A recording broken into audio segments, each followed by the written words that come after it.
Good morning, everybody. Today I am going to show you how to properly layer your pot when making things like spaghetti sauce and chili.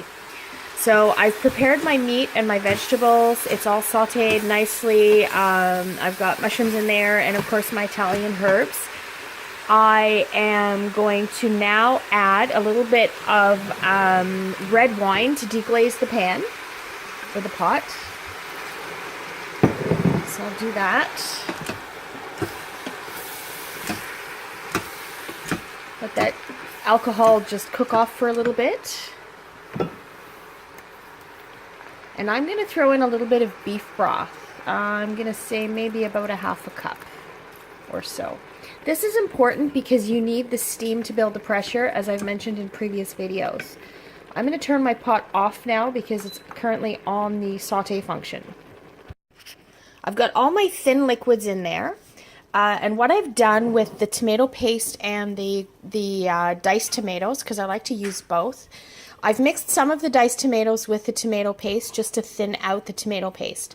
So what I'm going to do first is I'm going to add the rest of the diced tomatoes to the top of the pot. And you notice I'm just kind of piling them in the middle here. And then I'm going to do the same with the tomato paste and diced tomato mix.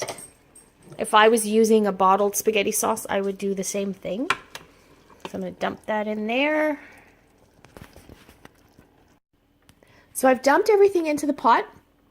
And you can see I've left my tomatoes in the middle. The reason for that is I want to actually have a channel around the thicker sauce. So this is where the thick sauce principles come in.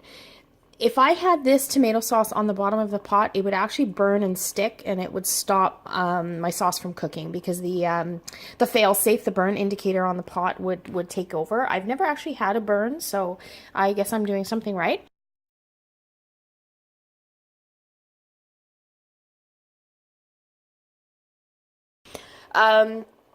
So the thick stuff in the middle, and the thin stuff at the bottom, it's going to actually come up around the thick sauce, create the steam under the lid.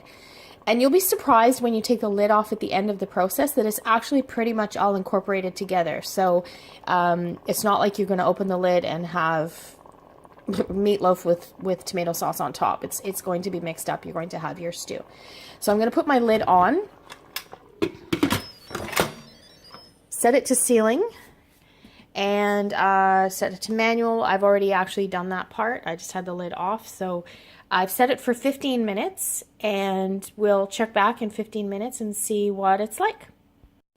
So here we have it. It has done its 15-minute cook, and I didn't get to releasing it right away, so it sat for probably about 4 minutes before I released the pressure valve and or the sealing valve, and it probably took a good 3 minutes to completely release. So it had some really good cooking time. You can see that the sauce is pretty much incorporated all together. There's still a little bit of tomatoes on the top, but that's not really a big deal. I'm just going to give it a stir and see how it looks after.